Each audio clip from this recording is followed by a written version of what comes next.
Soyez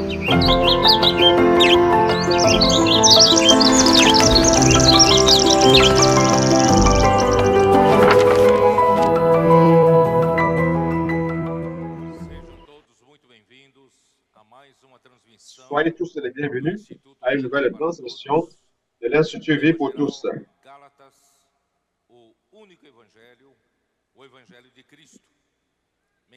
Dans Galates, l'unique évangile, l'évangile de Christ.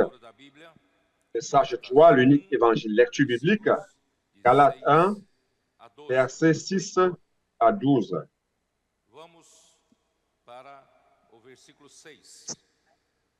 On va aller au verset 6. Je m'étonne que vous vous détourniez si promptement de celui qui vous a appelé à la grâce de Christ pour passer à un autre évangile. Non pas qu'il y ait un autre évangile, mais il y a des gens qui vous troublent et qui veulent renverser l'évangile de Christ. Mais quand nous-mêmes, quand un ange du ciel annoncerait un autre évangile que celui que nous vous avons prêché, qu'il soit anathème. Comme nous l'avions dit, nous l'avons dit précédemment, et je le répète à cette heure, si quelqu'un vous annonce un autre évangile que celui que vous avez reçu, qu'il soit anathème. Paul a prêché l'évangile à Icône, à Lystre et à Derbe entre les années 47 et 50, comme je l'avais dit dans son premier voyage. Et après la réunion de Acte 15, Paul est retourné pour visiter ces églises et les Galates ont manifesté un grand attachement, un grand amour envers Paul et son ministère. Cependant, juste après son départ, certains maîtres judaïsants se sont introduits au milieu d'eux avec une grande puissance, un grand pouvoir de convaincre. Et finalement, ils ont été persuadés et se laisser influencer par ces faux maîtres.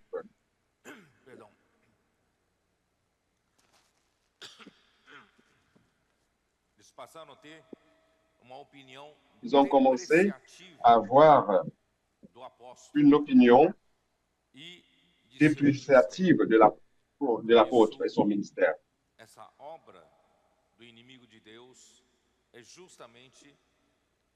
Cette œuvre de l'ennemi de Dieu, justement, a comme but d'arrêter l'action de la parole de Dieu. Et ces faux maîtres travaillaient, s'efforçaient de les dévier de la vérité de l'Évangile. Je suis en train de mettre l'accent sur ce thème. Vous allez voir cela dans l'Évangile, la vérité de l'Évangile. Ils s'efforçaient pour dévier les Galates de la vérité de l'Évangile. Ils ont introduit le besoin d'associer la foi à l'observation de la loi de Moïse. Ils affirmaient que Paul était très inférieur aux apôtres de Jérusalem et que Paul ne méritait pas le même respect que les autres apôtres. Pierre, Jacques et Jean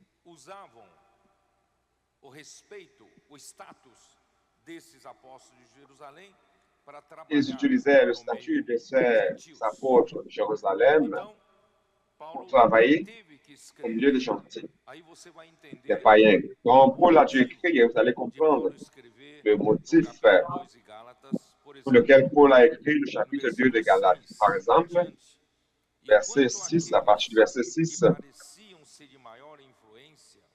ceux qui sont les plus considérés, quels qu'ils aient été jadis, cela ne m'importe pas. Dieu ne fait point exception de personne. Ceux qui sont les plus considérés ne m'imposèrent rien. Au contraire, voyant que l'Évangile m'avait été confié pour les incirconcis,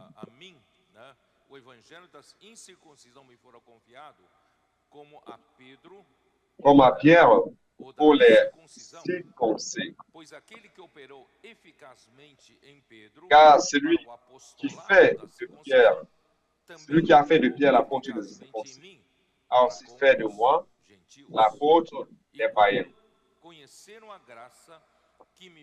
Et ayant reconnu la grâce qui m'avait été accordée, Jacques, Céphas et Jean, qui sont regardés comme des colonnes, me donnèrent à moi, à Barnabas, la main d'association, afin que nous allassions nous vers les païens et eux vers les circoncis. Ils nous recommandèrent seulement de nous soutenir des pauvres, ce que j'ai bien besoin de faire. Donc, il a mentionné Jacques, Jean et Pierre. C'est facile, car les judaïsants essayaient de dévaloriser Paul et son ministère, disant qu'il était un apôtre inférieur et qu'il devait d'abord écouter par-dessus tout Jérusalem et non Paul. Paul exprime donc la préoccupation des Galates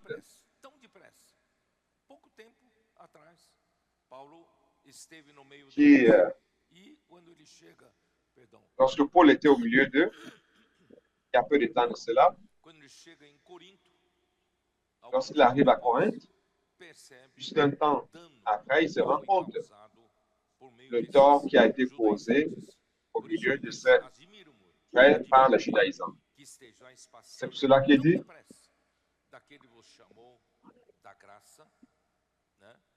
soutenez que vous ayez promptement fait ce changement de passer de la grâce vers notre évangile. Donc, frère, vous voyez que d'un côté, nous avons la grâce, nous avons la grâce de Christ, et de l'autre côté, nous avons un autre évangile.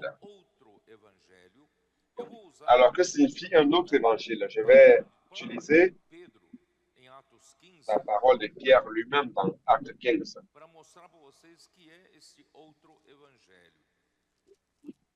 Pour montrer c'est quoi cet autre évangile.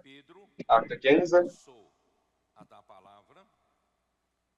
Pierre a commencé à parler au verset 10. Il dit, maintenant donc, pourquoi tentez-vous Dieu en mettant sur le cou des disciples un joug que ni nos pères et nous n'avons pu porter, mais c'est par la grâce du Seigneur Jésus que nous croyons être sauvés. De la même manière que, c'est parce que vous vous êtes rendu compte ici, si il définit bien c'est quoi la grâce de Christ, c'est quoi l'autre évangile. La grâce de Christ, frère, c'est que nous avons tous été sauvés par la foi. Ça, c'est la grâce. C'est gratuit. Nous n'avions rien à faire. Nous n'avions pas eu à payer la pénitence, ou faire un sacrifice, faire une œuvre de la loi pour être sauvés, que nous soyons justifiés. C'est uniquement par la grâce de Christ, par la foi, que nous sommes tous sauvés. Nous sommes sauvés par la grâce de Christ. Ça, c'est la grâce. Mais c'est quoi l'autre évangile? L'autre évangile, c'est ce qui est dans le verset 10.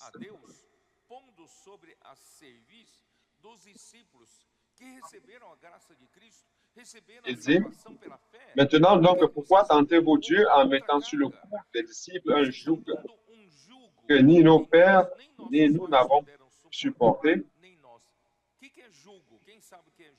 C'est quoi le joug? Qui sait c'est quoi le joug? Un joug, c'est un morceau de bois qu'on met sur le cou de l'animal un animal de traite pour transporter une charge. Donc, un autre évangile, c'est de mettre sur les chrétiens païens qui avaient reçu le salut, non par la foi, ils ont reçu la grâce en croyant en Jésus, ils ont été sauvés. Mais maintenant, les judaïsants veulent mettre sur eux un joug, ils veulent mettre sur eux un bois pour qu'ils transportent une charge que ni les pères des Juifs ont pu supporter, ni eux-mêmes. Maintenant, ils veulent mettre cette charge sur les païens. Donc, c'est ça le sens d'un autre évangile. C'est pour cela que Paul dit, je m'étonne que vous soyez passé si rapidement au demande de la grâce de Christ vers notre évangile. Vous aimez vous mettre sur ce joug, sur cette charge. Oh Seigneur Jésus.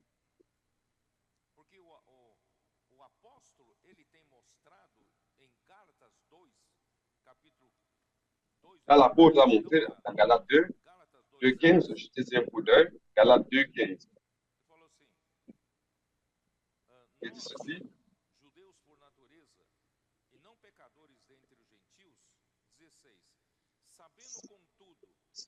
16. C'est ici ce qui a été dit par le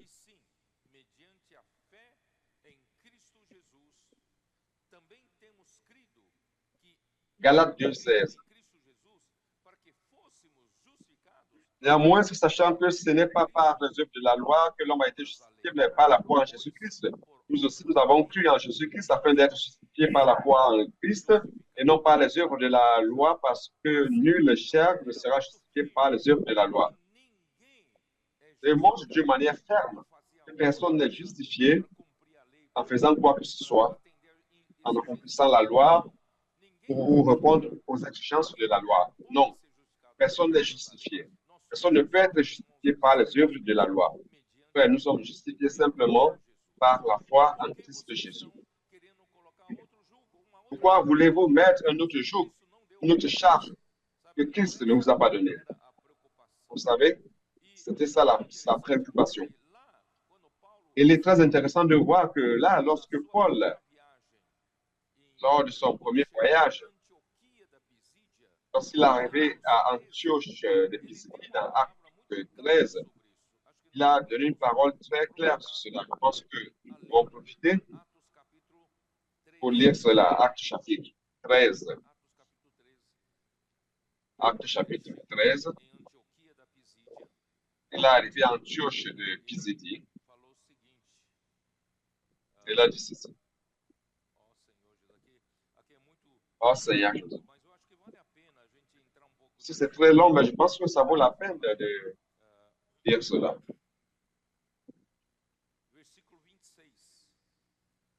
Verset 26. Hommes, frères, fils de la race d'Abraham, et vous qui craignez Dieu, c'est à vous que cette parole de salut a été envoyée.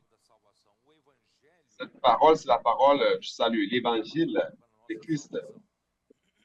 C'est la parole de notre salut.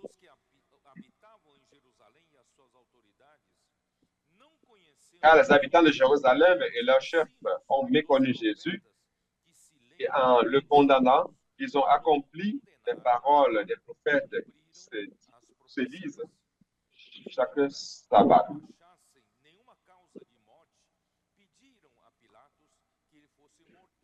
Quoiqu'ils ne trouvassent en lui rien qui ne fût digne de mort, ils ont demandé à Pilate de le faire mourir. Et après qu'ils eurent accompli ce qui est écrit de lui, ils le descendirent de la croix et le déposèrent dans un sépulcre. Ils ont fait mourir Jésus par manque de véritable connaissance de la Bible. Mais au verset 30, et Dieu l'a ressuscité des morts. Il est apparu pendant plusieurs jours à ceux qui étaient montés avec lui de la Galilée à Jérusalem et qui sont maintenant ses témoins auprès du peuple. Et nous vous annonçons cette bonne nouvelle de la promesse faite à nos pères. Dieu l'a accompli pour nous, leurs enfants, en ressuscitant Jésus, selon ce qui est écrit dans le psaume 2e. Tu es mon fils, je t'ai engendré aujourd'hui. Qu'il est ressuscité des morts, de telle sorte qu'il ne retournera pas à la corruption. Ce qu'il a déclaré en disant, je vous donnerai les grâces saintes promises à David. Ces grâces qui sont assurées. Le salut, c'était les promesses saintes et fidèles qu'il avait faites à David.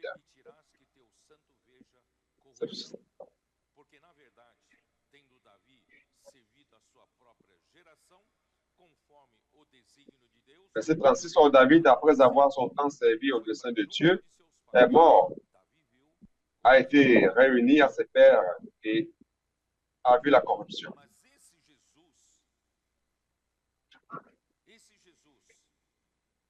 Mais c'est Jésus, n'est-ce pas, que Dieu a envoyé et par sa mort et résurrection nous a apporté le salut, n'a pas vu la corruption. Verset 37. Mais celui que Dieu a ressuscité n'a pas vu la corruption. Sachez donc, frères, hommes, frères, c'est par lui que le pardon des péchés vous est annoncé. Frère, le salut, en premier lieu, le salut nous apporte, chers frères, un soulagement sur la dette du péché. Le salut nous apporte le pardon du péché. Ça, c'est ce que le salut apporte en premier lieu. Le verset suivant, qu'est-ce que le salut nous apporte? C'est dit, ainsi prenez garde. Si au verset 39, il dit quoi que quiconque croit est justifié de toutes les choses dont vous ne pouviez être justifiés par la loi de Moïse. Donc, frère, le salut par la foi en Christ, non seulement nous apporte le pardon de nos péchés commis, car tout ce que nous avons commis comme péché ne sera pas impuni. Il faut que les péchés soient pardonnés. Donc, nous rendons grâce à Dieu car par la foi en Christ, nos péchés ont été pardonnés. Mais non seulement cela, à travers Christ et à travers, et ainsi pour tous ceux qui croient en Christ, quiconque croit en Christ est justifié des choses quand les justes ne pourraient être justifiés par la loi de Moïse. Donc, frère, la loi de Moïse n'a pas de pouvoir de vous justifier. Il n'y a que l'œuvre du salut de Christ qui a la puissance, qui a le pouvoir de vous justifier par la foi.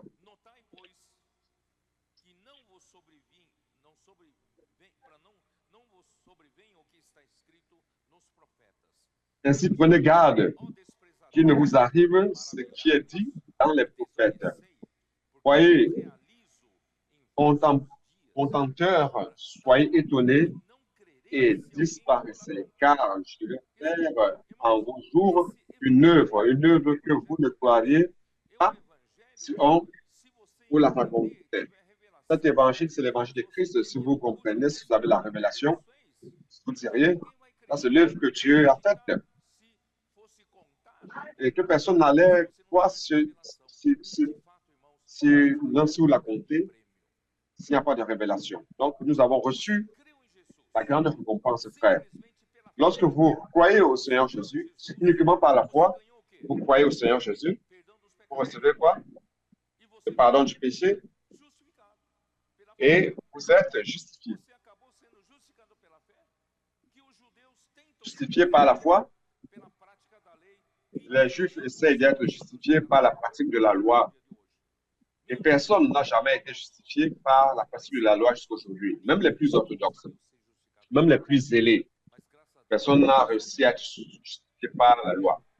Et grâce à Dieu, pour aujourd'hui, rien que par la foi, À la fois, vos péchés sont pardonnés et Dieu vous a justifié simplement par la grâce de Christ. Oh Seigneur Jésus. Romains 8, 3 nous donne une bonne notion de comment la loi ne peut traiter notre chair du péché. Lorsque Adam a choisi de manger de l'arbre que Dieu a dit de ne pas manger, cette désobéissance a apporté dans le monde le péché. Et avec le péché, la mort. Et la mort s'est étendue à tous les hommes, et tous ont péché. Et nous sommes devenus pécheurs charnels. Aujourd'hui, nous transportons cette chair du péché. Je vais expliquer ceci aux jeunes, aux adolescents. Il existe une distinction entre les péchés qu'un pécheur commet et la nature pécheresse. Donc, nous péchons parce que nous avons une nature pécheresse à l'intérieur de nous. Même sans le vouloir, nous ne sommes pas péchés, car si nous disons que nous n'avons pas commis de péché, alors nous disons que Dieu est menteur, car nous sommes tombés, nous sommes des hommes charnels, car la nature pécheresse habite à l'intérieur de nous. Et dans notre vie quotidienne, nous commettons des péchés. Et ces péchés commis ont besoin du pardon de Dieu. Et lorsque nous avons cru au Seigneur Jésus, Dieu a pardonné nos péchés. Et non seulement cela, nous avons la nature du péché à l'intérieur de nous. Et le pardon du péché ne résout pas cela. Nous avons besoin encore une fois pour résoudre le problème de la nature pécheresse. Car nous allons continuer à pécher. Alors, le chapitre 8 de Romains, chapitre 3, nous montre comment la loi n'a pas la capacité, n'a pas le pouvoir de traiter la chair pécheresse. Ici, car chose impossible à la loi, parce que la chair la rendait sans force. Dieu a condamné le péché dans la chair en envoyant à cause du péché son propre Fils dans une chair semblable à celle du péché, et cela afin que la justice de la... Voilà, c'est ça. Ça veut dire que Dieu ne se préoccupe pas seulement du pardon des péchés que nous avons commis. Ayant une paix avec Dieu. Mais Dieu se préoccupe aussi de notre chair pécheresse que nous avons encore à cause de la chute d'Adam par la désobéissance. Nous tous sommes pécheurs, nous avons cette chair. Si vous essayez d'accomplir la loi de Moïse pour vaincre la chair pécheresse, la loi de Moïse est impuissante. Elle n'a pas la petite capacité de traiter de notre chair pécheresse. C'est pour cela, frère, que Dieu a envoyé son Fils pour mourir pour nous. Vous comprenez? Si les Galates retournent à la pratique de la loi, Christ sera mort en vain. Car la loi n'a aucune puissance, aucune force pour vous délivrer de la chair pécheresse. Donc Dieu a envoyé son propre Fils à la ressemblance de cette chair pécheresse. Et par rapport, il dit, par rapport au péché, il a condamné la chair. Donc lorsque Christ a été condamné, a été crucifié à la croix, là sur cette croix, c'était la ressemblance de la chair pécheresse qui était là. Et à la croix, la chair du péché est morte. Non seulement Christ est mort avec la ressemblance de la chair, mais à la croix, il a crucifié notre chair pécheresse à la croix.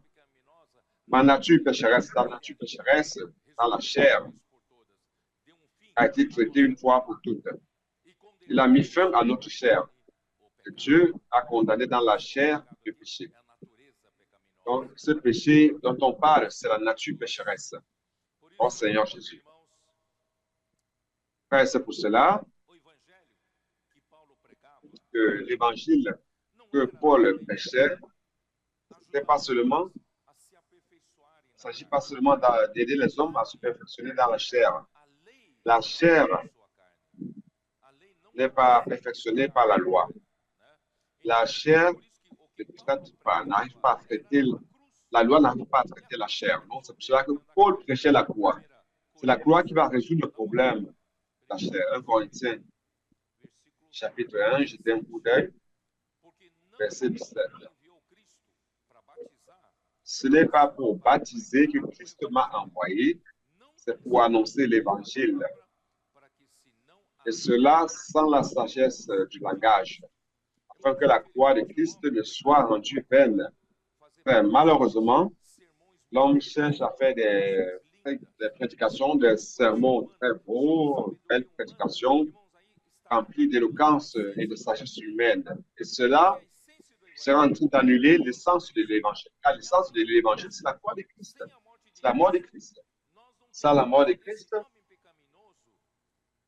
cet homme pécheur n'aurait aucune solution.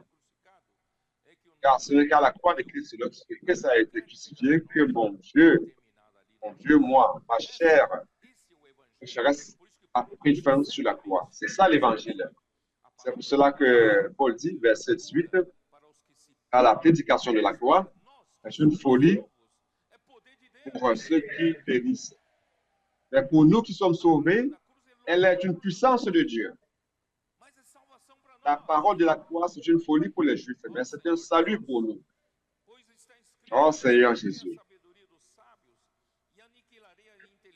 Aussi est-il écrit, je détruirai la sagesse des sages et j'anéantirai l'intelligence des intelligents. Où est le sage, où est le scribe, où est le discuteur de ce siècle? Dieu n'a-t-il pas convaincu de folie la sagesse de ce monde? Ouais, ne faites pas de prédications remplies de sagesse du monde. Cela ne résout rien. C'est la parole de la croix qui résout le problème. Car puisque le monde, avec sa sagesse, n'a pas connu Dieu dans la sagesse de Dieu. Si vous demeurez dans votre sagesse, dans votre capacité, dans votre logique, dans votre raisonnement, vous n'allez pas connaître la sagesse de Dieu. Vous n'allez pas connaître le véritable évangile de Christ. Il a plu à Dieu de sauver les croyants par la folie de la prédication. Ouais, nous tous, nous sommes sauvés par la folie de la prédication. Ce n'est pas quelqu'un qui allait m'enseigner que je me comporte selon la loi de Moïse. Non, j'ai été sauvé parce que quelqu'un a prêché la folie de la croix et j'ai été sauvé. Les Juifs demandent des miracles et les Grecs cherchent la sagesse. Nous prêchons Christ crucifié, scandale pour les Juifs et folie pour les païens. Mais puissance de Dieu et sagesse de Dieu pour ceux qui sont appelés en juifs et grecs. Et c'est Christ. Christ, c'est la puissance de Dieu, sagesse de Dieu. Car la folie de Dieu est plus sage que les hommes. Et la faiblesse de Dieu est plus forte que les hommes. Considérez, frères, que parmi vous qui avez été appelés, il n'y a ni beaucoup de sages selon la chair, ni beaucoup de puissants, ni beaucoup de nobles. Dieu a choisi les choses folles du monde. Devant moi, il y a les choses les plus folles du monde. Pour confondre les sages, Dieu a choisi les choses faibles du monde pour confondre les fortes. Et Dieu a choisi les choses viles du monde et celles qu'on maîtrise, celles qui ne sont point, pour réduire à néant celles qui sont, afin que nulle chair ne se glorifie devant Dieu. Chapitre 2. Pour moi, frère, lorsque je suis allé chez vous, ce n'est pas avec une supériorité de langage ou de sagesse que je suis allé vous annoncer le témoignage de Dieu. Je n'ai pas utilisé des techniques oratoires, d'éloquence pour émotionner l'audience. Non, car je n'ai pas eu la pensée de savoir parmi vous autre chose que Jésus-Christ. Jésus-Christ crucifié. C'est le seul frère qui résout. Pratiquer la loi ne résout rien. Mais Jésus-Christ, et Jésus-Christ crucifié, celui-ci, oui, il résout les problèmes. Moi-même, j'étais auprès de vous dans un état de faiblesse, de crainte et de grand tremblement. Et ma parole et la prédication ne reposèrent pas sur les discours persuasifs de la sagesse, mais sur une démonstration d'esprit et de puissance, afin que votre foi fût fondée non sur la sagesse des hommes, mais sur la puissance de Dieu. Frère, la parole qui vient de Dieu est simple, est toujours une démonstration de l'esprit et de puissance. Il ne s'agit pas d'une belle parole de sagesse humaine, mais c'est une parole qui a de la puissance, qui cause de l'effet, qui cause de l'impact, qui fait embraser le cœur. Il est clair pour ceux qui croient, mais pour ceux qui ne croient pas, ça ne va avoir aucun effet. Oh Seigneur Jésus. C'est pour cela que ça, c'est l'essence de l'Évangile. Éphésiens chapitre 1, verset 13. En lui, vous aussi, après avoir entendu la parole de la vérité, l'évangile de votre salut, en lui vous avez cru et vous avez aussi été scellés du Saint-Esprit qui avait été promis. Frère, l'évangile nous est prêché. Et ce qui nous a été prêché, c'est la parole de la vérité. Et non des langages persuasifs de sagesse humaine, ni de l'éloquence humaine, ni la capacité de toucher la multitude. Mais c'est la parole de la vérité qui est l'évangile de votre salut. Frère, nous n'avons pas besoin d'embellir la parole de Dieu ou utiliser les techniques oratoires. La parole de la vérité, elle seule, c'est l'évangile qui nous sauve. Ces faux maîtres judaïsants sont allés aux Galates avec des langages de sagesse, essayant de les persuader de ne pas écouter Paul, mais d'écouter cet autre évangile. Mais frères, nous sommes bien clairs de ce qui nous sauve, c'est la parole de la vérité. La parole de la vérité. C'est pour cela que Paul dit aux Galates, c'est dit, chapitre 4, s'il montre que les Galates ont un grand amour pour Paul et pour sa parole. Et tout d'un coup, ils ont changé. C'est dit ceci. Verset 13. Vous savez ce que fut à cause d'une infirmité de... Vous savez que ce fut à cause d'une infirmité de la chair. Probablement, Paul avait une maladie des yeux, de la vue.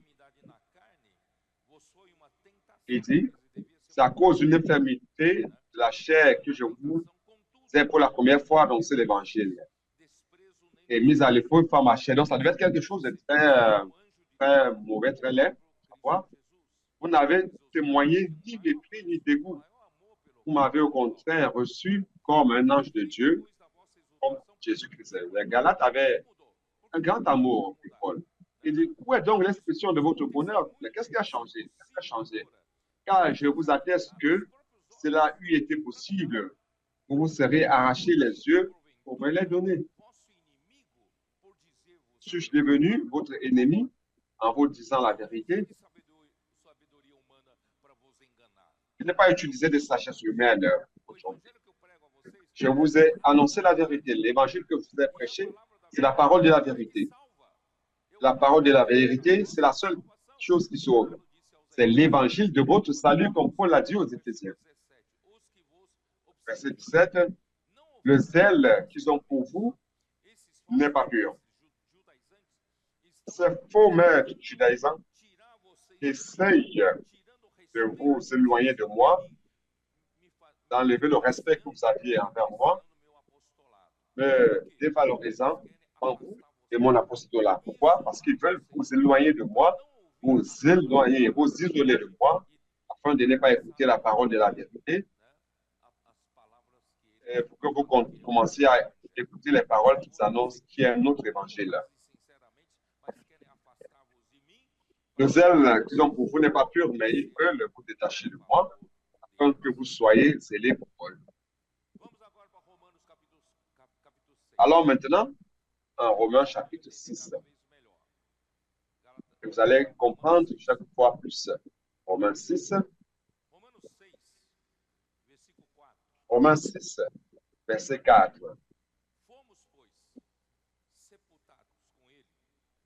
Nous avons donc été ensevelis avec lui par le baptême en sa mort, afin que comme Christ est ressuscité des morts par la gloire du Père, de même, nous aussi, nous marchions en nouveauté de vie. En effet, si nous sommes devenus une même plante avec lui par la conformité à sa mort, nous le serons aussi par la conformité à sa résurrection.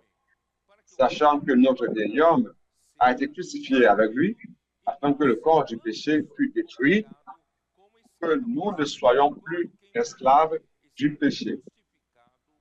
Car celui qui est mort est libre du péché. Or, si nous sommes morts avec Christ, nous croyons que nous vivrons aussi avec lui.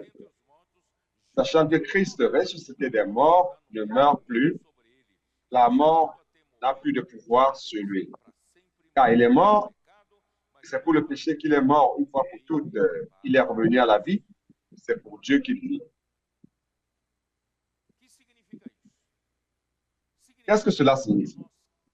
Cela signifie que lorsque nous avons cru au Seigneur Jésus, par la foi, lorsque nous croyons au Seigneur Jésus, par la foi, nous sommes unis à lui par sa mort. Je ne sais pas si vous le saviez. Lorsque vous dites, Seigneur Jésus, je crois en toi, je te reçois, à l'intérieur de mon cœur, je confesse mes péchés et à partir de maintenant, tu es mon Seigneur. Lorsque vous avez cru au Seigneur Jésus, quelqu'un vous a prêché l'évangile, qui est la parole de la vérité. Et quelque chose s'est produit plus au-delà de ce que vous imaginez. Lorsque vous avez cru au Seigneur Jésus, vous êtes mort avec Christ. Le saviez-vous, oui ou non? Votre vieil homme, votre chair pécheresse, qui est votre problème. Parce que dans le vieil homme, dans la chair, vous êtes esclave du péché. Vous êtes esclave de cette chair pécheresse qui a la nature pécheresse. La loi de Moïse ne peut pas vous délivrer de cela. Donc, frère, la seule solution, c'est la mort de Christ. Mais la mort de Christ, comment la mort de Christ me délivre? Frère, ce n'est pas la foi. Lorsque je crois, je suis crucifié avec Christ. Et ainsi, je suis mort avec Christ.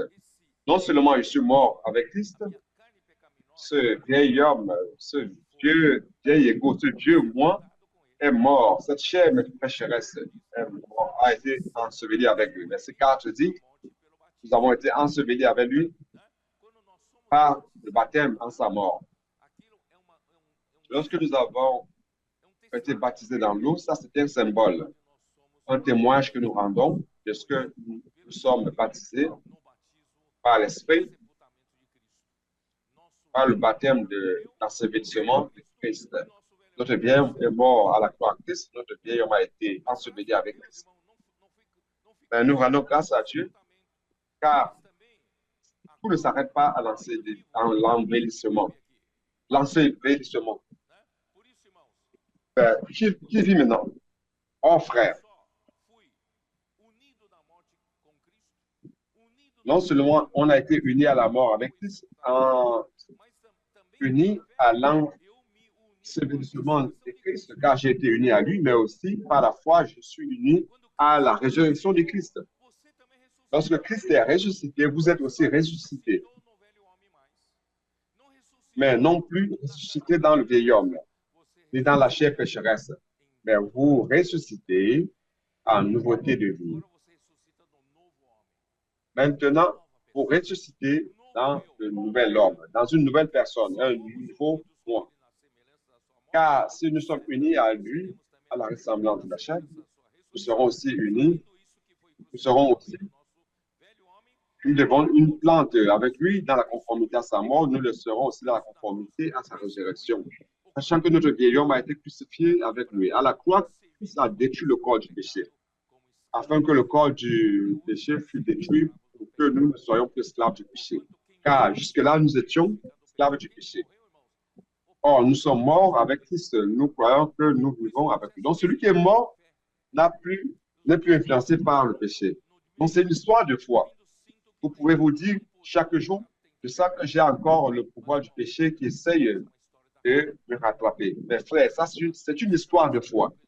Lorsque vous vous rendez compte, par exemple, lorsque vous êtes dans l'esprit, lorsque vous exercez la foi dans la parole, vous faites l'immersion, vous faites des cris de guerre en communion avec les frères, vous êtes dans la sphère de la foi. Dans cette réalité de la foi, votre vieil homme est mort.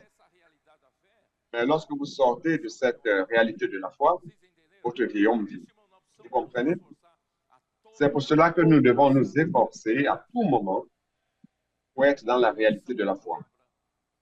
Immersion dans la parole, cri de guerre, la communion avec les frères, le chant d'évangile, prenant soin des personnes, à tout moment, frère, dans la sphère de la foi. Et c'est la réalité de ce que moi a été crucifié avec moi à la croix. C'est une réalité dans ma vie et je marche en nouveauté de vie. Amen. Oh Seigneur Jésus.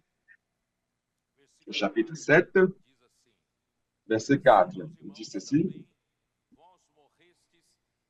De même, mes frères, vous aussi, vous avez été par le corps de Christ mis à mort. En ce qui concerne la loi, que vous appartenez à un autre, c'est lui qui est ressuscité des morts afin que nous portions des fruits pour Dieu.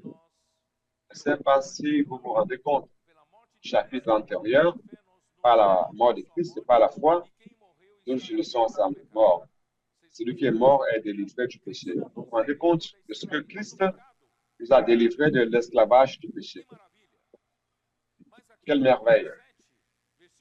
Mais ici au chapitre 7, verset 4, il dit que Christ aussi nous a délivrés de l'esclavage du péché, de l'esclavage de la loi, car la loi a des exigences qu'on doit accomplir. Mais lorsque vous êtes mort, vous êtes délivré de l'exigence de la loi.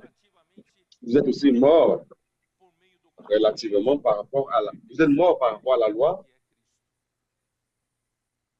et vous appartenir à un autre qui est Christ. Oh Seigneur Jésus. Car lorsque nous étions dans la chair, les passions des péchés provoqués par la loi agissaient dans nos membres, de sorte que nous portions des fruits pour la mort. Saviez-vous que lorsque nous vivions dans la chair, nos passions pécheresses dans notre chair ont la nature, la nature pécheresse. Dans la nature pécheresse est remplie de passions pécheresses. Cette chair pécheresse est fascinée par les choses du péché. Elle aime les choses du péché, remplie de passion. Mais comment la loi va-t-elle opérer? Lorsque vous vivez dans la chair pécheresse, remplie de passion pécheresse, la loi dit, ne peux pas faire ceci, tu ne peux pas faire ceci, tu ne peux pas faire cela, c'est le péché. La loi n'a qu'une fonction, c'est de mettre en exergue, de mettre en lumière le péché. Vous vous rendez compte de cela, oui ou non? La loi n'a qu'une fonction, finit par avoir qu'une fonction de loupe. Avant de connaître que cela était un péché, le péché n'était pas mis en lumière, n'était pas mis en exergue. Mais lorsque la loi vous montre que cela est un péché, la loi met en lumière le péché. Lorsque vous étiez adolescent jeune, lorsque j'étais moi adolescent jeune, j'ai lutté contre les péchés de la jeunesse. Je pense que tous les jeunes savent cela. Je luttais, je n'avais pas toute cette clarté. Qu'est-ce que je faisais? À cette époque-là, il y avait des choses qui n'étaient pas de droite dans les journaux, dans les revues. Il y avait cela, n'est-ce pas? Qu'est-ce que je faisais? Alors, je disais que c'était un péché de regarder ces choses. Quand je passais devant les kiosques à journaux, je faisais comme ceci. Avant de savoir que c'était un péché. Peut-être que je n'allais pas m'importuner, mais quand j'ai su que c'était un péché, je commençais à être sensible à cela. Quand je passais, je disais, ah non, je ne dois pas regarder cela. La loi ne m'aide pas. Elle met juste en lumière. Vous savez, un péché qui était peut-être endormi en moi, lorsqu'il allait mettre cela en lumière, ça devient un monstre. Me fait peur. Un monstre qui me domine. Donc la loi ne parvient qu'à faire cela, mettre en lumière les péchés, mais n'apporte pas la solution. Mais grâce à Dieu, la croix de Christ a apporté la solution. Lorsque j'ai cru à Christ, je suis mort avec lui. Et si je suis mort avec lui, cette chair pécheresse est allée aussi à la croix avec lui. Et maintenant, je vis en nouveauté de vie. Donc, chaque fois que je suis dans la sphère de la foi, la sphère de la réalité, de la vérité, mes frères, je suis libre. Non seulement du péché, la loi devient un esclavage. La loi dit que vous ne devez pas envier et vous enviez. Il ne faut pas commettre l'adultère, voler, interdit de faire cela, de faire ceci. Cela ne fait que mettre en lumière toutes ces choses.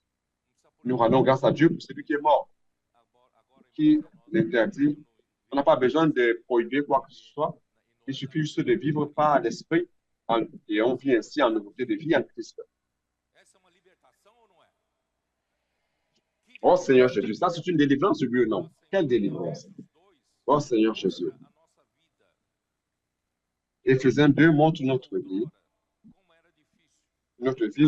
d'avant. Comment c'était difficile. Chapitre 2, verset 1. Vous étiez morts par vos offenses et par vos péchés, dans lesquels vous marchiez autrement, selon le train de ce monde, selon le prince de la puissance de l'air et l'esprit qui agit maintenant dans les fils de la rébellion. Nous tous aussi, nous étions de leur nombre, et nous vivions autrefois selon les convoitises de notre chair, accomplissant les volontés de la chair et de nos pensées, et nous étions par nature des enfants de colère comme les autres. Vous voyez ici l'esclavage, quelque chose qui nous oblige à faire ce que nous ne voulons pas. Quand nous sommes sous la domination de la mort, vous vous rappelez quand j'ai dit que l'homme a désobéi contre la volonté de Dieu, le péché est entré dans le monde et par le péché, la mort. Et nous tous, nous étions sous la mort, sous la domination de la mort. Nous étions tous morts, morts dans nos délits et nos péchés. Nous ne sommes pas les maîtres de notre corps. Nous faisons ce que le péché veut. Nous faisons ce que celui qui domine ce monde de péché veut, Satan, le diable. Nous voulons faire ce qu'il veut. Nous étions esclaves. Nous marchions selon les désirs de notre chair Nous étions morts par nos offenses et nos péchés, rendus esclaves.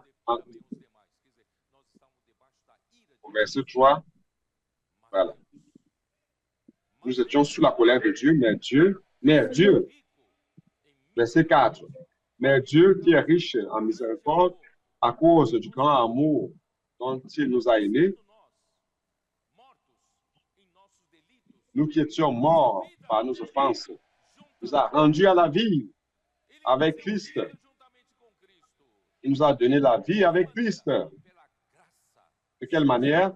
C'est par grâce que vous êtes sauvés. Frère, vous avez été délivrés par la grâce, par la foi en Christ. Vous voulez retourner vers un autre esclavage, esclavage de la loi? Ne faites pas ceci, ne faites pas cela. Non. Nous avons été délivrés de la loi pour vivre en nouveauté de vie. Grâce soit rendue à Dieu, frère. Et voyez donc, il nous a ressuscités ensemble. Non seulement il nous a délivrés par la mort de Christ, mais il nous a ressuscités avec Christ. Et nous a fait asseoir ensemble dans les lieux célestes en Jésus-Christ. Ici, Romain n'a pas parlé de cela, mais Éphésiens nous parle de cela. Nous sommes morts avec Christ. Nous avons été ensevelis avec Christ. Romain dit cela. Mais maintenant, nous sommes aussi ressuscités avec Christ pour vivre en nouveauté de vie. Mais encore, il dit que nous avons été fait assis dans les lieux célestes. Et nous a fait asseoir ensemble dans les lieux célestes en Jésus-Christ. Vous croyez en cela? La foi vous amène dans les lieux célestes. C'est pour cela que le plus souvent dans une réunion comme celle-ci, votre corps est assis ici, dans ces chaises, sur les chaises. Mais en fait, vous êtes dans les lieux célestes. Et avec Christ, n'est-ce pas merveilleux?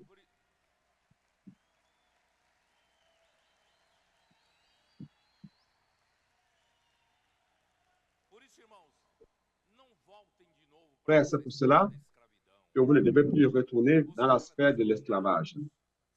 Les Galates ont été trompés. Ils ont été fascinés.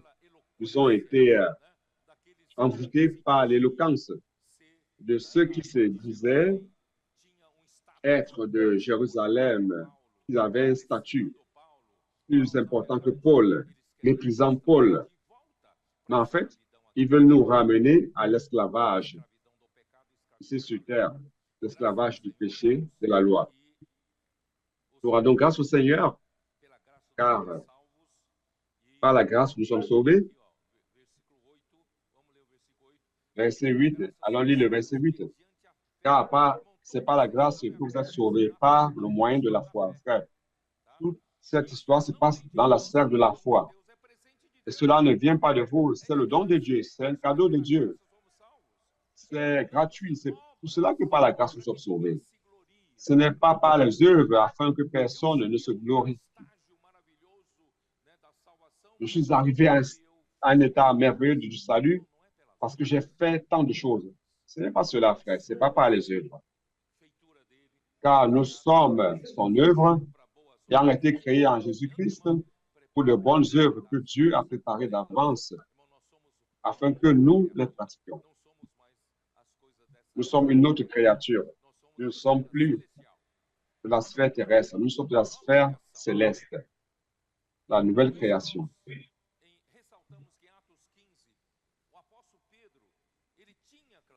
Nous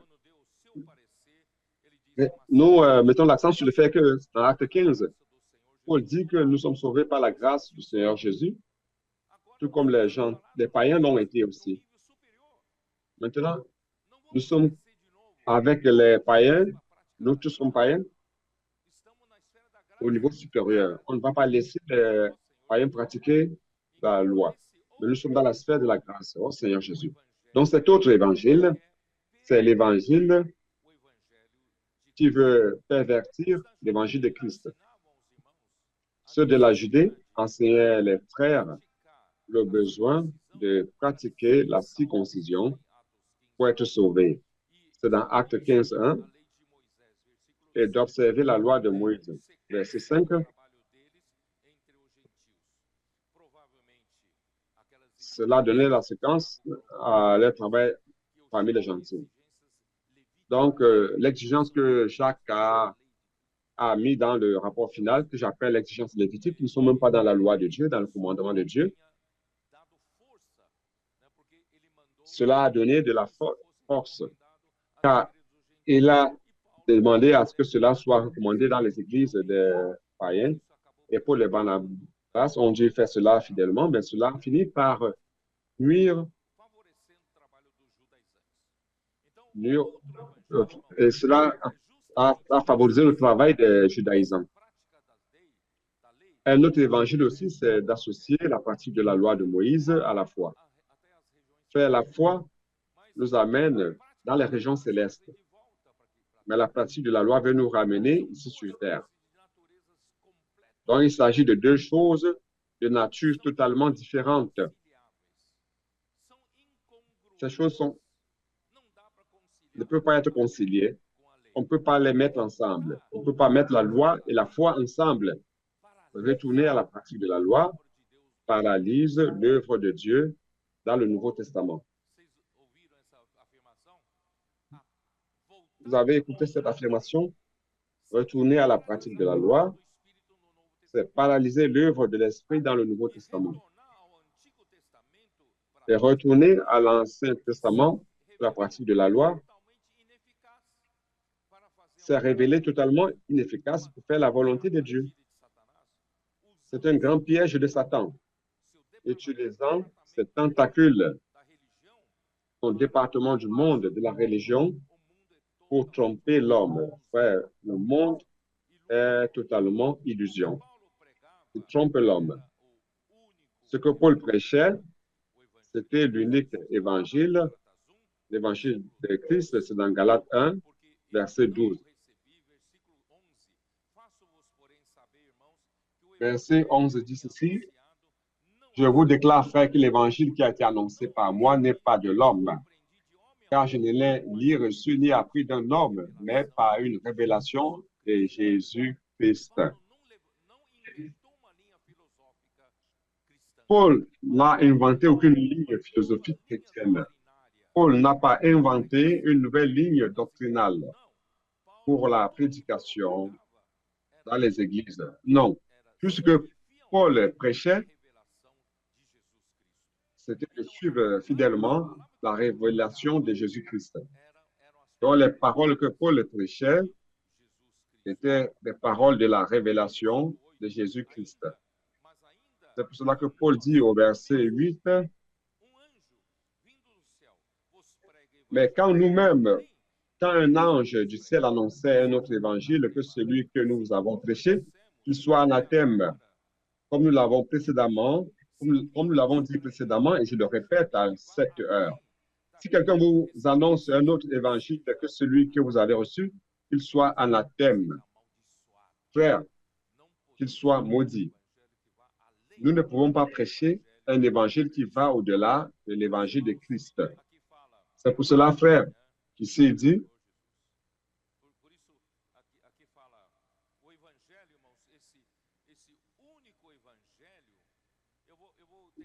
il dit ici, frère, cet unique évangile, je vais essayer de vous montrer. Tout ce qui se trouve dans le Nouveau Testament présente une vision complète de ce qu'est l'évangile. L'évangile. Frère, l'évangile englobe, juste pour que vous compreniez, le livre de Matthieu nous présente quel aspect de l'évangile? L'évangile du royaume. Évangile du royaume. Si bien qu'on voit que Jésus est venu ici sur terre, il marchait de ville en ville, de village en village, prêchant l'évangile du royaume. Il a donné une mission à l'Église dans Matthieu 24, 14. Et cet évangile du royaume sera prêché sur toute la terre habitée pour rendre témoignage à toutes les nations, alors viendra la fin. Qu'est-ce que cela signifie? Frère, cela signifie faire la volonté de Dieu, que Paul a mentionné dans Éphésiens 1, verset 9-10. Je vais demander aux adolescents, quel est le mystère de la volonté de Dieu? Dieu désire faire de Christ, faire que Christ soit la tête de toutes choses, celles qui sont sur la terre et celles qui sont dans le ciel. Comment il va faire cela? Lui étant la tête, premièrement, sur l'Église. Donc, il doit être la tête de l'Église en premier lieu. Il doit remplir l'Église. Il doit remplir l'Église de sa réalité de Christ lui-même. Lorsqu'il va remplir l'Église de Christ totalement, alors il sera la tête de l'Église. Il aura ainsi une plateforme pour pouvoir mettre Christ sur la tête de toute autre chose. Vous comprenez? C'est ça l'évangile du royaume. C'est à cela que nous travaillons. Vous et moi, nous ne pouvons pas nous arrêter d'évoluer, ne serait-ce qu'un jour. Chaque jour qui passe, Christ doit gouverner chaque fois plus votre vie, gouverner plus ma vie. Il doit gouverner plus Jérusalem, dans les murailles. Il doit gouverner plus l'Église, l'œuvre, là, dehors, la prédication de l'Évangile, le colportage, les missionnaires. Frère, il doit être notre tête. On doit prêcher cet évangile du royaume pour que les personnes qui ont besoin d'être sous l'autorité de Christ le soient. C'est l'évangile qui est prêché dans le livre de Matthieu. Frère, le livre de Marc met l'accent sur l'évangile pour le service. Il montre que Christ est venu non seulement non pour être servi, mais pour servir. Cela montre que la vie que nous recevons par l'évangile, c'est une vie de serviteur. Vous et moi, nous ne réclamons pas de salaire dans l'Église. Le faites-vous? Est-ce que vous servez pour le salaire? Vous servez le Seigneur par amour pour le Seigneur et par la vie qu'il vous a donnée. C'est une vie de serviteur. Grâce au Seigneur, nos colporteurs sont sous le soleil, sous la pluie, servant, affrontant toutes les difficultés. Ils sont en train de sauver des vies, délivrant des vies,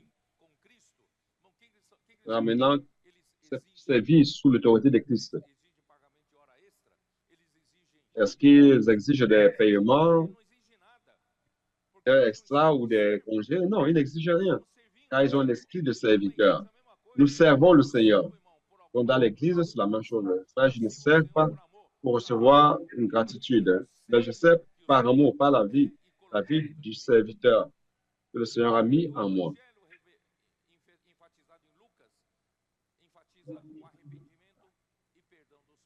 L'évangile selon Luc met l'accent sur pardon du péché.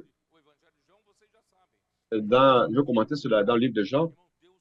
L'évangile met l'accent sur la vie. Dieu veut gouverner l'homme par la vie.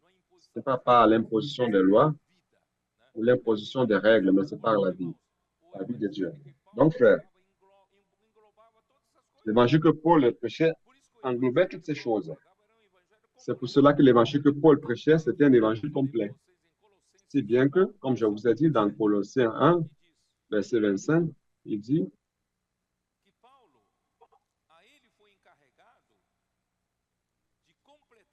qu'à Paul a reçu la charge de compléter toute la révélation du plan de Dieu, de l'économie de Dieu. Chapitre 1, verset 25, c'est d'elle, de l'Église, il dit, de l'Église, c'est d'elle que j'ai été fait ministre selon la charge que Dieu m'a donnée auprès de vous, afin que j'annonçasse pleinement la parole de Dieu. En fait, ici, c'est pour que je complète la parole de Dieu. C'est ça le sens, dans le sens de compléter la révélation. Nous avons lu le livre de Néhémie, frère. Après que les murailles aient été construites et que les portes ont été placées, après que Néhémie, peu à peu, a restauré toutes les responsabilités, tous les services des chanteurs, des lévites, des administrateurs de la ville. Non? Plusieurs choses ont été remises en ordre. Grâce au Seigneur aussi parmi nous, les choses sont en train d'être remises en ordre. Maintenant, frère, il faut le fonctionnement. Nous tous, nous fonctionnons sur cette vision complète de l'Évangile. Les membres du corps de Christ aujourd'hui fonctionnent.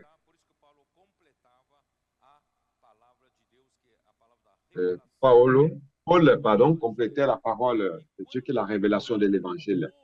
Et lorsque le peuple, après avoir, après la première coordination de service, immédiatement, le peuple a senti la nécessité de la parole de Dieu. Néhémie a amené Esdras, Esdras a amené les Lévites. Ils ont commencé à lire les livres de la loi. Les Lévites ont commencé à expliquer au peuple ce que Dieu disait.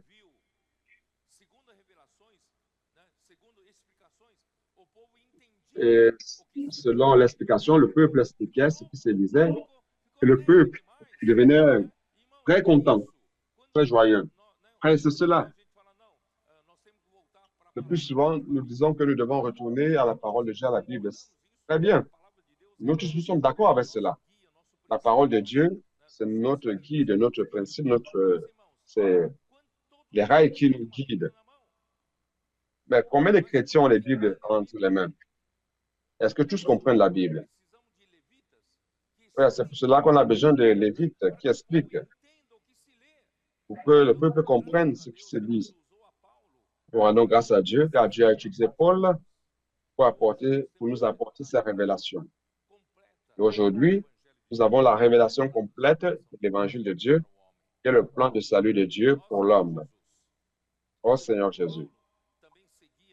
Et Paul suivait aussi la même ligne. Par exemple, nous sommes aujourd'hui sur la ligne de l'esprit.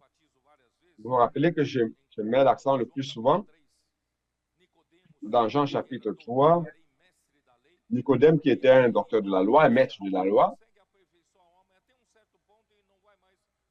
La loi peut perfectionner l'homme jusqu'à un certain niveau et ne peut pas aller au-delà.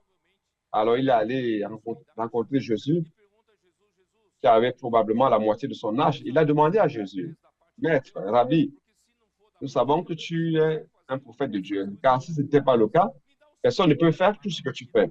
Alors donne-moi le secret.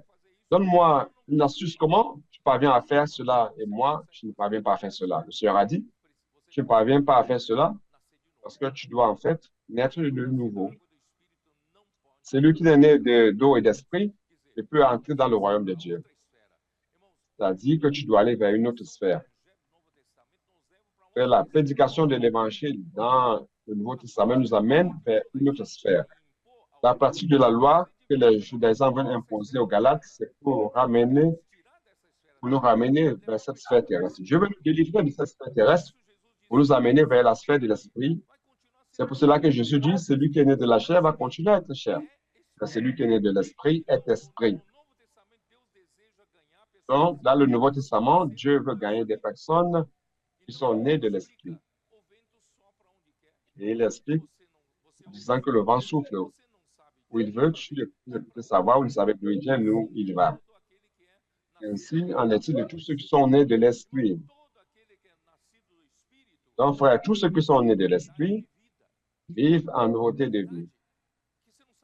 En nouveauté. Car tu ne sais où l'esprit va. Frère, combien de nouveautés avons-nous expérimentées là? Le colportage dynamique, les CP vont être restaurés. Expo Livre est restauré. Est-ce que nous avons d'autres? Dieu nous a donné les réseaux de soins, les adolescents, la maison des adolescents.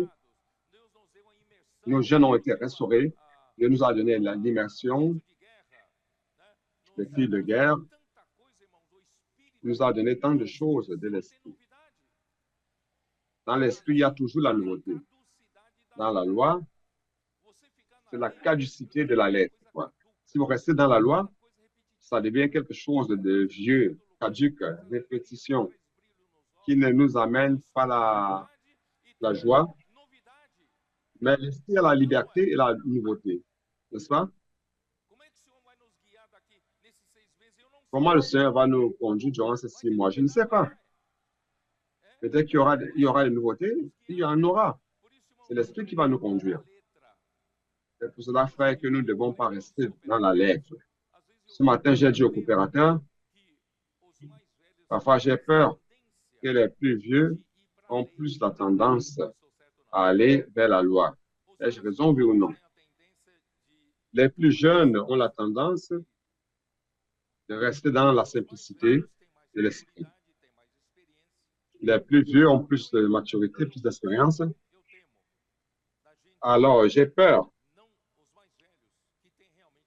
que les plus âgés, qui ont réellement plus de maturité, d'expérience,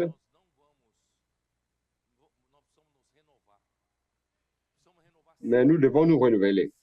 Nous devons toujours nous renouveler. Être quelqu'un qui marche toujours par l'esprit, ne pas être quelqu'un qui veut toujours moduler l'Église selon notre personnalité, selon notre manière d'être. Je n'aime pas ceci, je n'aime pas cela. Je passe le temps à réprimer les adolescents, à réprimer les frères qui ont la liberté de l'esprit en eux.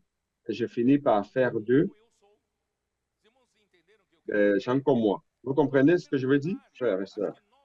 Donc, bien au contraire, nous, je pense que nous, les plus vieux, il est clair que Dieu veut de notre maturité, mais nous qui sommes vieux, nous devons apprendre à marcher plus par l'esprit, être plus libres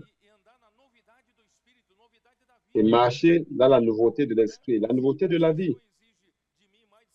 N'est-ce pas? Si le Seigneur exige de moi qui ai plus de 70 ans, que je dois sauter comme les jeunes, je dois sauter, où est le problème? Néhémie, lors de la dédication des murailles, la consécration des murailles, a divisé le peuple en deux groupes. Ils ont marché en deux groupes de chorales, ils ont marché sur les murailles en sautant, en chantant. Ça, c'était quelle folie, n'est-ce pas? Mais vous, avec un vieux concept, vous pouvez vous dire, ah, ça ne doit pas se produire dans l'Église, et vous réprimez l'œuvre de l'Esprit. Frère, ne réprimons pas. Ce qui est authentiquement de l'Esprit, moi, le plus âgé, je dois apprendre à suivre. Je dois apprendre à céder à l'Esprit, afin que l'Esprit ait aussi la liberté en moi et que l'Église en profite. Amen. Oh Seigneur Jésus, allons apprendre à marcher par l'Esprit. Et Paul aussi, dans l'Évangile, nous enseigne comment marcher dans l'Esprit. C'est dans Romains chapitre 8. Romains chapitre 8. Maintenant, marchons par l'Esprit en nouveauté de vie. Mais comment marcher par l'Esprit? Qui sait? Il est clair que ce n'est pas la parole. Mais vous devez avoir une attitude. Quelle attitude? Romains 5. Romains 5, pardon, chapitre 8, Romains 8, verset 5. Ceux en effet qui vivent selon la chair s'affectionnent aux choses de la chair, tandis que ceux qui vivent selon l'esprit s'affectionnent aux choses de l'esprit. En fait, ici, le sens original, c'est ceux qui inclinent leur pensée vers les choses de la chair, vers la chair, vont penser aux choses de la chair. Mais si vous inclinez votre pensée vers l'esprit, votre pensée sera occupée par les choses de l'esprit. Verset 6. L'affection de la chair, c'est la mort, tandis que l'affection de l'esprit, c'est la vie et la paix. Ça, c'est la manière que Paul nous enseigne son évangile. Comment marcher par l'esprit dans la pratique. Comment est-ce qu'on marche par l'esprit? C'est en mettant sa pensée dans l'esprit. Comment mettre sa pensée dans l'esprit? Dans la parole. La parole vient. Faites l'immersion. Même si vous êtes très occupé, le plus souvent, vous dites, ah, j'ai pas le temps, je suis très occupé. Mon chef exige beaucoup de moi. Bien que vous soyez très occupé, vous pouvez prendre une feuille d'immersion, oui ou non? Si vous ne pouvez pas, vous allez aux toilettes. Vous prenez la petite feuille, le feuillet, et vous faites l'immersion. Qu'est-ce que cette immersion va faire? Va mettre votre pensée dans l'esprit. La pensée dans la parole. Le résultat, c'est quoi? La vie et la paix. Votre chef va se rendre compte en disant, ah, vous êtes différent. Vos collègues vont voir que vous êtes différent. Frère, est-ce que ce n'est pas bon? N'utilisez pas des excuses disant que vous n'avez pas de temps. Le minimum que nous pouvons faire, c'est l'immersion. C'est à les cris de guerre. Si vous avez le courage dans votre travail de faire les cris de guerre, faites-le.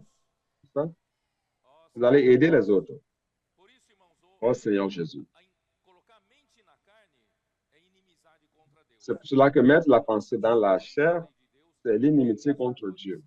La façon de la chair est inimitié contre Dieu parce qu'elle ne se soumet pas à la loi de Dieu et qu'elle ne le peut pas. Oh Seigneur Jésus.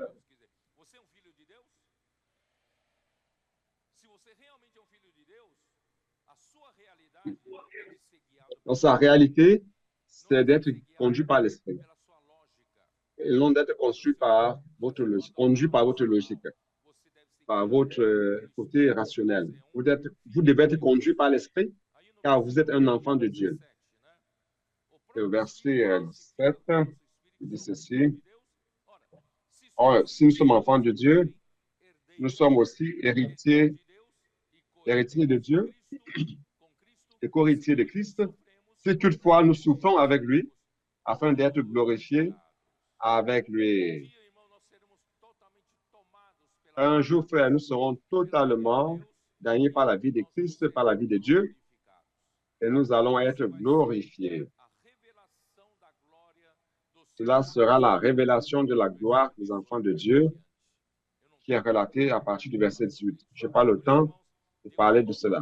C'est pour cela, frère, que Dieu désire non seulement cela. Je parle de l'évangile que Paul prêche. Non seulement cela, chacun de nous, marchant par l'Esprit, Dieu veut nous édifier tous ensemble. Éphésiens 3, faire habiter Christ dans notre cœur. Et ensemble, avec tous les saints, comprendre quelle est la largeur, la hauteur, la profondeur et la longueur, les dimensions de Christ. Et connaître l'amour de Christ qui dépasse tout entendement. Et tout cela pour que, justement, qu'ensemble, pour cette vie d'église merveilleuse en résurrection produise quoi? Pour que Dieu puisse nous remplir plus, remplir chaque fois plus, chaque réunion, chaque jour de l'immersion, chaque moment, remplir, jusqu'à la plénitude de Dieu, jusqu'à ce que la réalité de Dieu gagne chaque point de mon être. Que ce n'est plus moi, Pedro, qui vit, mais Christ qui vit en moi. Avec la réalité et la vérité de Dieu en moi. C'est ce que Dieu est en train de faire. C'est pour cela que Dieu avait besoin d'appeler Paul pour être celui qui amène cette prédication. Je vais lire ici. Éphésiens 3. C'est pour cela que ici, il dit, verset 8, chapitre 3, verset 8. À moi qui suis le moindre de tous les saints, cette grâce a été accordée d'annoncer aux païens les richesses incompréhensibles de Christ. Il y a de grandes richesses. Dans cet évangile, il y a de grandes richesses. C'est pour cela, frère, que vous ne devez pas vous préoccuper de ce que chaque semaine, il sera une immersion, une nouvelle parole. Frère, ça ne va jamais prendre fin. C'est comme si dans la maison des trésors de Dieu, il y a des trésors sans fin, qui n'ont pas de fin. Ce sont des richesses insondables. Lorsque vous recevez une révélation merveilleuse, vous pouvez vous dire, ah, c'est déjà la limite, n'est-ce pas? Mais le Seigneur continue toujours de nous surprendre, car ces richesses sont insondables. Retournons à la lecture de Galates. Je dois terminer. Chapitre 1, verset 10.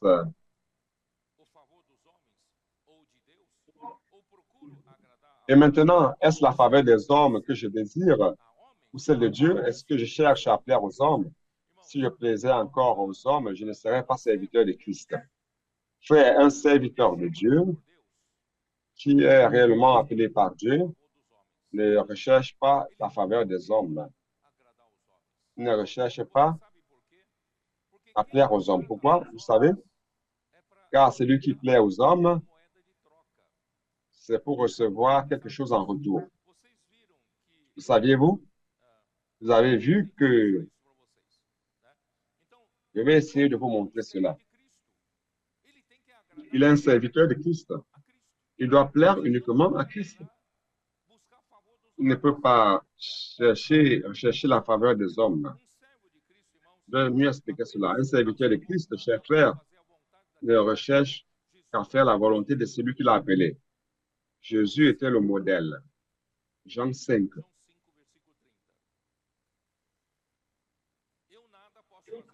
Jean 5, verset 30.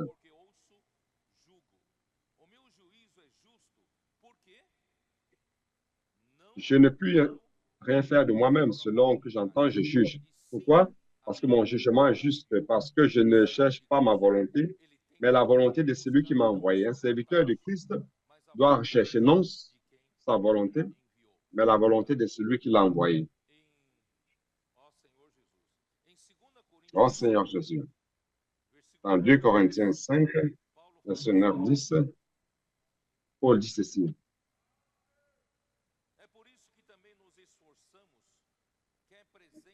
C'est pour cela aussi que nous nous efforçons de lui être agréable, soit que nous demeurions dans ce corps, soit que nous le quittions.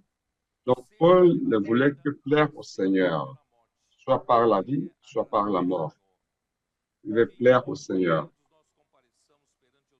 Car il nous faut tous comparaître devant le tribunal de Christ, afin que chacun reçoive selon le bien ou le mal qu'il aura fait, étant dans son corps, frère. Je réponds uniquement à lui. Je dois avoir peur de lui, la crainte de lui, et plaire au Seigneur. Et aussi, frère,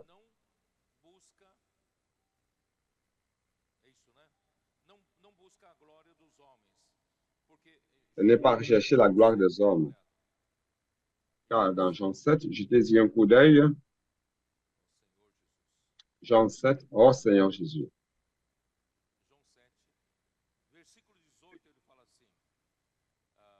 Jean 7, verset 18, ceci. Celui qui parle de son chef cherche sa propre gloire. Cela fait qu'un apôtre, un prophète de Dieu, ne peut pas parler de son propre chef, sinon il cherche sa propre gloire.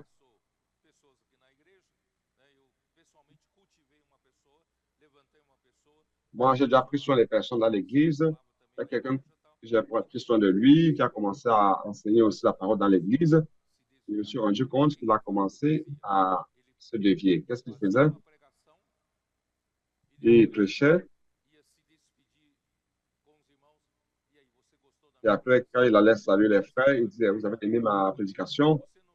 Vous avez été aidé parce que j'ai dit ça. Et j'ai commencé à me rendre compte de la déviance, frère. Ouais, nous ne faisons pas notre propre volonté pour recevoir la gloire. Nous ne sommes pas ici pour recevoir la gloire. Nous sommes ici pour être fidèles au Seigneur.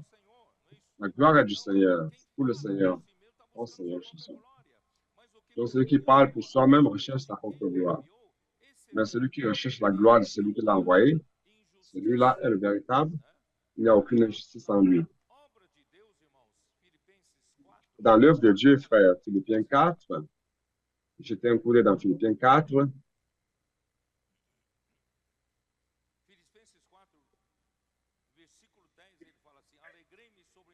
Verset 10, il dit ceci. J'ai éprouvé une grande joie dans le Seigneur de ce que vous avez pu enfin renouveler l'expression de vos sentiments pour moi. Vous y pensiez bien, mais l'occasion vous manquait. Ce n'est pas en vue de mes besoins que je dis cela, car j'ai appris à être content de l'état où je me trouve. Je vais vous expliquer un peu cela. Frère, vous vous êtes rendu compte que Paul, dans plusieurs textes, il parle de cela.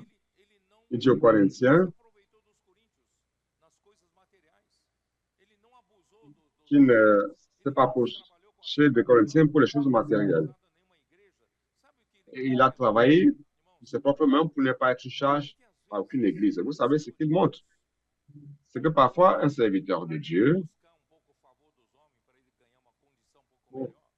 pour recevoir la faveur des hommes, pour avoir une meilleure condition, finit par plaire aux hommes, pour être bien traité, pour avoir plus d'offrandes, de provisions, n'est-ce pas? Malheureusement, l'homme est comme ça. Mais Paul avait une pureté si grande dans le cœur, si bien qu'il ne faisait rien pour un quelconque bénéfice pour soi. Mais il servait le Seigneur avec une pureté de cœur. Il est pur en cela. C'est pour cela, frère, que nous, un serviteur de Dieu, ne doit pas rechercher ses propres intérêts. En cherchant, je vais essayer de vous plaire et je vais recevoir en retour des bénéfices. J'ai déjà vu le frère, donc, aller dans plusieurs endroits. Ces traducteurs ont appris à servir le Seigneur. Il allait parfois dans un endroit, on le logeait dans la maison du frère principal, du frère responsable. Et lorsqu'il voyait qu'il y avait des situations qui n'étaient pas bonnes, il parlait directement. Il ne contrôlait pas les paroles. Et parfois, ces paroles laissaient ceux qui le logeaient. Et la personne qui se sent offensée ne démontre pas, mais parfois sa femme démontrait cela. Le frère, donc, a déjà été maltraité comme cela. Vous ne savez pas. Mais un serviteur de Dieu doit être fidèle au Seigneur. Je veux dire, et vous allez comprendre. Je sais vivre dans l'humiliation et je sais vivre dans l'abondance. En tout et partout, j'ai appris à être rassasié et à avoir faim, à être dans l'abondance et à être dans la disette. C'est-à-dire, frère, que je ne veux pas rechercher la faveur des hommes. Si je dois vivre dans la disette ou la faim, je ne dois pas montrer un visage de celui qui est en train de souffrir de la faim, qui est dans le besoin. Ah, frère Pedro, qu'est-ce qui se passe? Ah non, j'ai un besoin. Ah, je n'ai pas l'argent pour acheter ceci, pour acheter cela. Et frère va me donner des offrandes. Frère, nous ne servons pas le Seigneur de cette manière. Nous devons avoir notre dignité. Même si vous êtes réellement dans des besoins, vous maintenez la dignité d'un serviteur de Dieu. Je ne vends pas ma dignité. Vous comprenez, frère? Je puis tout par celui qui me fortifie. Oh Seigneur Jésus.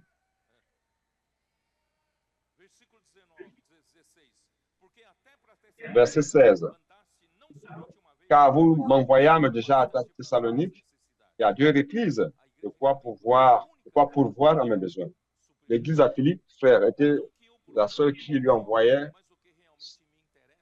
des moyens. Ce n'est pas que je recherche des dons, mais je recherche le fruit qui abonde pour votre compte. J'ai tout reçu et je suis dans l'abondance et j'ai été comblé de bien. En recevant par Épaphrodite ce qui vient de vous comme un parfum de bonne odeur, un sacrifice que Dieu accepte et qui lui est agréable. Et mon Dieu fera tous vos besoins selon sa richesse avec gloire en Jésus-Christ. Frère, nous sommes des serviteurs de Christ. Retournons à Galates, terminé, versets 11-12. Je vous déclare, frère, que l'évangile qui a été annoncé par moi n'est pas de l'homme, car je ne l'ai ni reçu ni appris d'un homme, mais par une révélation de Jésus-Christ. Frère, un véritable apôtre, comme prophète envoyé de Dieu, pour parler de sa part, exécuter l'œuvre de Dieu, n'a pas de liberté de parler ou de faire quoi que ce soit selon ce qui lui paraît meilleur ou selon ce qu'il a appris. Même, frère, nos expériences du passé ne peuvent pas influencer la parole prophétique. La parole doit sortir fidèlement, conforme le Seigneur révèle maintenant. Même si cela va un peu contre ce que j'ai appris de par le passé. C'est ce que le Seigneur veut dire maintenant. Il doit être fidèle. Donc, Moïse, comme prophète de Dieu, en Actes chapitre 7, j'aime beaucoup ce que Étienne a dit. Qu'est-ce qu'il a dit à propos de Moïse? Il dit que Moïse transmettait, chapitre 7, n'est-ce pas? Verset 38. Se trouve où? Verset 38, c'est cela. C'est lui qui, lors de l'assemblée au désert, étant avec l'ange qui lui parlait sur la montagne du Sinaï, et avec nos pères, reçu des oracles vivants pour nous les donner. Frère, donc le prophète Moïse n'avait pas la liberté de dire ce qu'il voulait.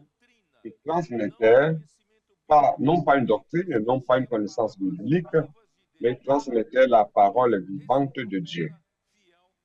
Frère, ça, c'est un prophète fidèle que Moïse a été. Donc, Dieu parle à travers ses messagers. J'ai lu hier 2 Chroniques 36, 15 à 16. Dieu a envoyé ses messagers. Les messagers de Dieu, chers frères, ce sont les prophètes de Dieu. Les prophètes de Dieu sont les messagers pour transmettre des messages au peuple de Dieu. Mais le peuple de Dieu a méprisé, s'est moqué des messagers, il a méprisé les messagers de la parole de Dieu et a ridiculisé les prophètes de Dieu. Donc, frère, les prophètes du Seigneur, Deutéronome 18, n'a pas de liberté pour parler pour lui-même. C'est Dieu qui met dans sa bouche sa parole. Il doit dire ce que Dieu ordonne. C'est Dieu qui donne l'ordre. Il doit parler cela. Frère, c'est cela. Et Dieu demandera des comptes. Verset 19, Dieu demandera des comptes. Vous pensez que tout sera impuni, ceux qui n'écoutent pas sa parole, l'opportunité, ceux qui n'ont pas écouté lorsqu'ils avaient l'opportunité, Dieu va leur demander des comptes.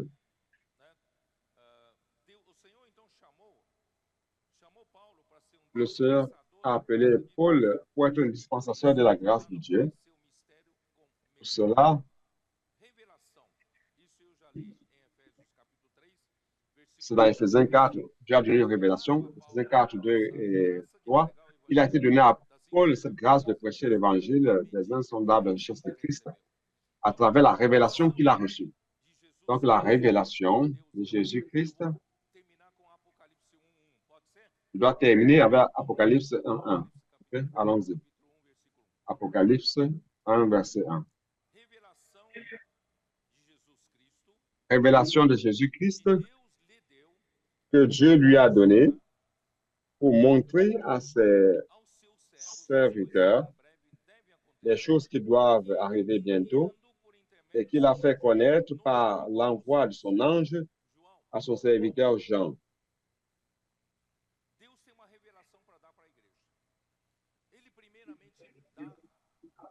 Dieu a une révélation à donner à l'Église. Premièrement, il donne cela à ses serviteurs. Ce sont les serviteurs, ce sont les fidèles messagers de l'Église.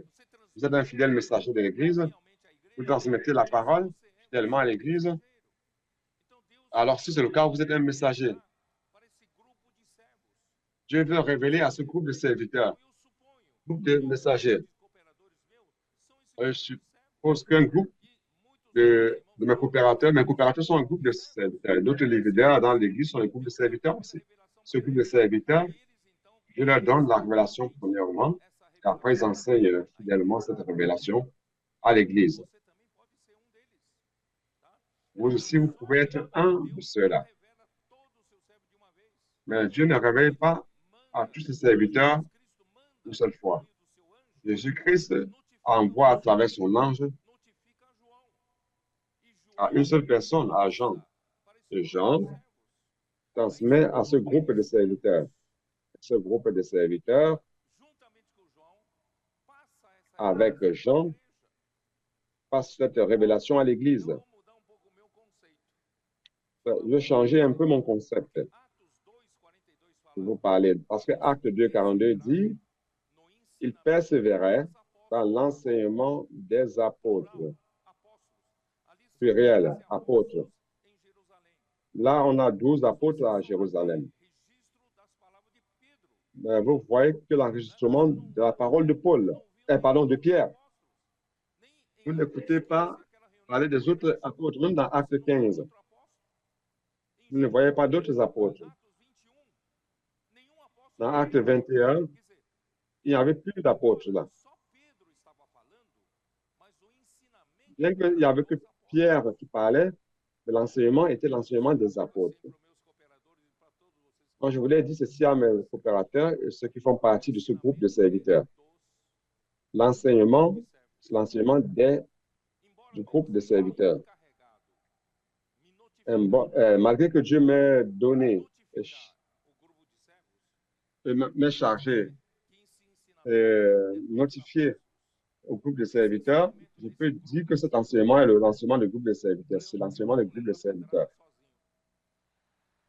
Pour que je ne reçoive pas la pierre tout seul. Car cet enseignement, cette révélation que nous recevons, c'est pour le groupe de serviteurs. Ce groupe de serviteurs doit prendre cette responsabilité. Je dis que cet enseignement est mon enseignement. Je l'ai reçu. Je vais transmettre. Vous savez? Là, ils doivent assumer être les co-auteurs. Je parle aux différents serviteurs de Dieu qui reçoivent fidèlement la parole de Dieu pour être des co-auteurs. Vous êtes des co-auteurs. Vous êtes des serviteurs à qui Dieu veut donner la révélation. Donc, nous tous, nous avons la responsabilité de transmettre fidèlement la révélation reçue. C'est ce que je voulais vous partager, que Dieu nous bénisse durant le reste du temps de cette conférence.